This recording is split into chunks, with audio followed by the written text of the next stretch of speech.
for additional funding for our personnel and our agencies. Thank you. Senator Merkley? Thank you, Madam Chair. And let me ask that same question a little bit differently. Secretary Mayorkas, if we were to acknowledge that the 4-year wait for asylum hearings is just way too long and it's a tremendous backlog, what type of resources would it take to, you've asked for $755 million for more asylum officers and immigration service officers, asylum corps and so forth, but what type of resources would it take, say over a 2 or 3 year period, to bring that 4-year backlog, say, down to 6 to 8 months or something like that? Do you have any sense of the size of the challenge? Just a short answer. I'm just trying to get a broad picture. Senator, the funding, the additional personnel will make a material difference in that adjudicative timeline in the context of a broken immigration system.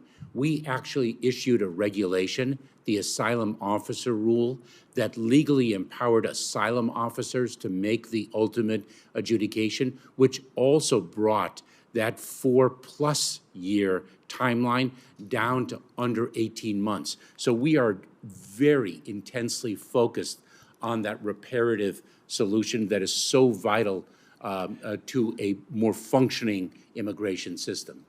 So the average timeline has dropped to 18 months? In the context of the Asylum Officer Rule, we did start to see tremendous acceleration. I'll follow up with more detailed questions, because I think it's a common concern. That long wait time is, you need to have enough time for people to prepare their asylum case fairly, but not so long that is essentially years waiting while you fall in love, you have children, you get married, or whatever that complicates the whole damn system. Agreed. I want to turn to you, Secretary Becerra, and just note that when I go to my town halls in Oregon, I have one in every county every year.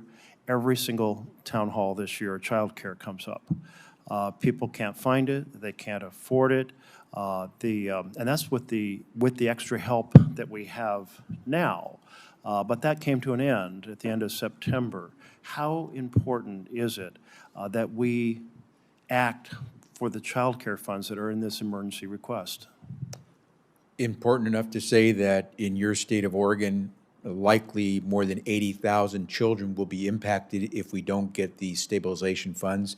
Likely more than 3,200 of your child care providers will be impacted and may have to close if they don't have the resources to pay wages.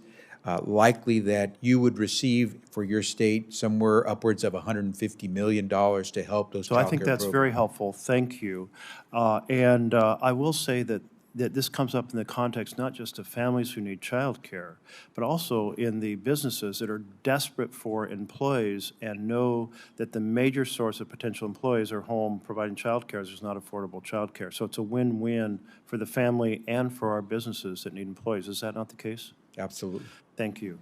Mr. Secretary Mayorkas, I want to turn to the Family Case Management Program.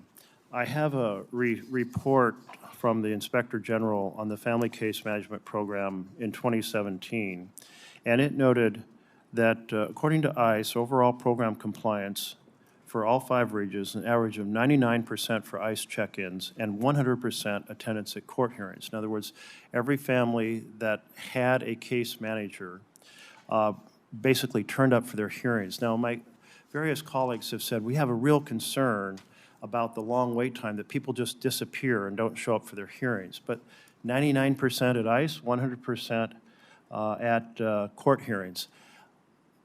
What would it take to get a case management program in place so that every family going through the immigration system is part of a family case management program?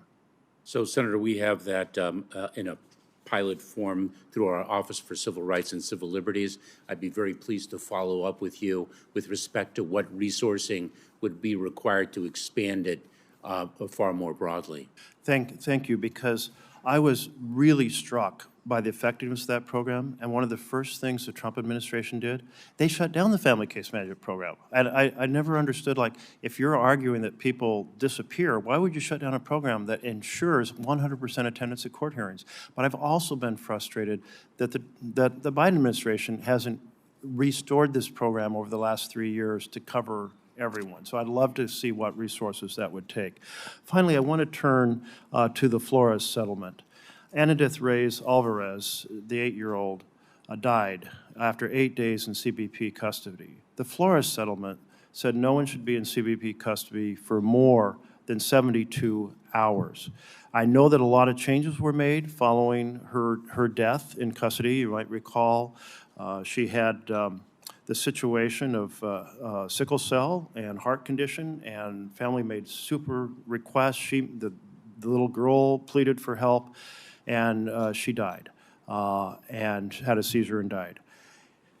How close are we to actually honoring the Flores settlement so that no child is in CBP custody for more than 72 hours? Senator, I'm very familiar with the tragedy of that child's passing. We did indeed take a whole series of measures immediately following that to understand how that occurred, why it occurred, and to make sure it doesn't occur again. We are in compliance with the Flores settlement. Children are indeed in our care for under 72 hours before we turn them over to our partners at the Department of Health and Human Services, and I'd be very pleased to provide you with that data as well. Thank you. Thank you. Senator Capito.